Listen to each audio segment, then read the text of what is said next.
Hi everyone, welcome to the channel Get Globe. आज हम करने वाले हैं नेक्स्ट 5 क्वेश्चंस ऑफ आईसीटी, जिसमें कि cyber attack, cyber security and threats की हम बात करते हैं। क्वेश्चन 1 to 5 ऑलरेडी आप लोगों को करवा दिया गया है, आप जाके वीडियोस को जरूर चेक कर लीजिए हमारे गेट ग्लोब चैनल पे। So let's start our question number 6। Question number 6 कहता है who deploys malwares to a system और अ नेटवर्क, यानी कि किसी भी कंप्यूटर सिस्टम में या फिर कंप्यूटर के नेटवर्क में मालवेयर को कौन इंसर्ट करता है। 4 ऑप्शंस गिवन है A, B, C, D। Options में हमें कुछ टर्म्स जो है कॉमन लग रही हैं, यानी कि क्रिमिनल ऑर्गेनाइजेशन है जैसे white hat hackers, black hat, grey hat hackers, है ना। इस तरीके से मालवेयर डेवलपर्स या फिर software developer and cyber terrorist. So इस क्वेश्चन को अगर हम ध्यान से पढ़े तो यहाँ पे कुछ जो टर्म्स है वो है ब्लैक हैट हैकर, ये कौन होते हैं, व्हाइट हैट कौन होते हैं और ग्रे हैट कौन होते हैं, राइट। अगर हमें ये पता होगा तो ईजी हो जाएगा इस क्वेश्चन को सॉल्व करना। सो इसका जो करेक्ट ऑप्शन होने वाला है that is option number A, criminal organisations, black hat, malware developer and cyber terrorist. तो जनरली देखो यहाँ पे जैसे मैंने लिखा है कि व्हाइट हैट हैकर्स जो हैं दे आर बेसिकली एनालिस्ट और कंसल्टेंट, जो कि गवर्नमेंट या फिर किसी भी फर्म को हेल्प करने का काम करते हैं। इसी के साथ अगर मैं ग्रे हैट की बात करूँ तो ग्रे हैट बेसिकली जो है हाइब्रिड होते हैं ब्लैक और व्हाइट हैट का, यानी कि ethical as well as unethical type के हैकर होते हैं। ये सिस्टम को हैक तो करते हैं बट उनको वो हार्म करने का काम नहीं करते हैं, right. So let's move towards the question number 7. Question number 7 says, hackers cannot do which of the following after compromising your phone? Steal your information, rob your e-money, shoulder surfing and spying. तो देखो question कह रहा है basically कि hacker ने आपका phone चुरा लिया है, अब वो क्या नहीं कर सकता है ना, किस तरीके से आपका डाटा कॉम्प्रोमाइज नहीं कर सकता। ऑप्शन के हिसाब से अगर मैं जाऊं तो स्टील योर इन्फॉर्मेशन, फोन अगर उसके हाथ में है तो आपकी सारी इन्फॉर्मेशन को चुरा सकता है, बिल्कुल सही बात है। रॉब योर ई मनी, आपके अगर वॉलेट में, पेटीएम के वॉलेट में या फिर गूगल पे के वॉलेट में जितना भी पैसा है वो चुरा सकता है, अपने फोन नंबर पे वो सेंड कर सकता है। Option B is there, right. Shoulder surfing, shoulder surfing जो है ऐसी टेक्निक है कि अगर मान लो आप एटीएम पे गए हैं, आपको पैसा निकालना है वहां से और बगल में कोई हैकर खड़ा है तो उसने जस्ट आपके शोल्डर से ऐसे झांक के, यानी कि चुपचाप से आपके जो पिन नंबर है उसको उसने कॉपी कर लिया है माइंड में, ठीक है।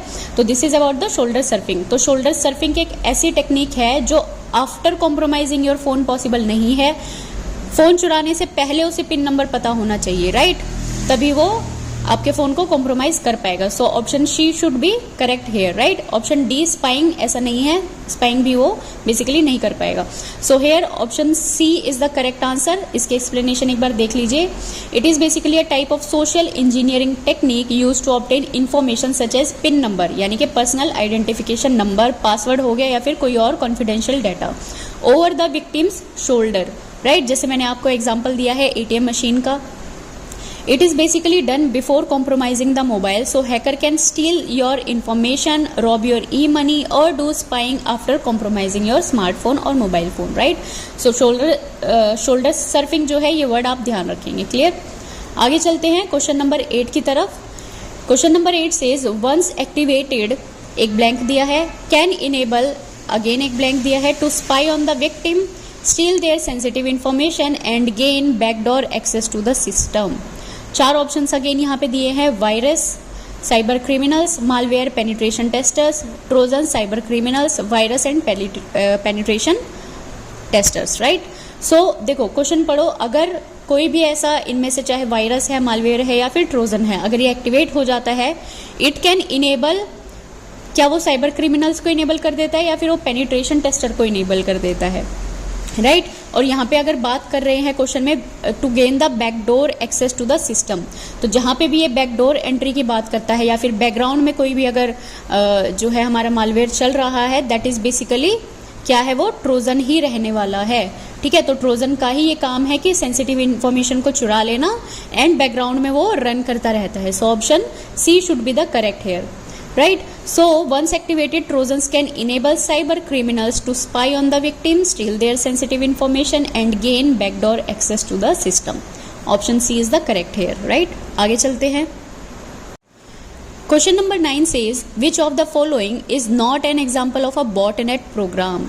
देखो बॉटनेट हम ऑलरेडी जानते हैं कि बॉटनेट कहाँ पे यूज होते हैं, राइट। बॉटनेट भी एक तरह का क्या है, that is a hacking technique है। बॉट्स अगर छोड़ देते हैं आपके सिस्टम में तो वो क्या करते हैं, मल्टीपल होते हुए चले जाते हैं, ठीक है।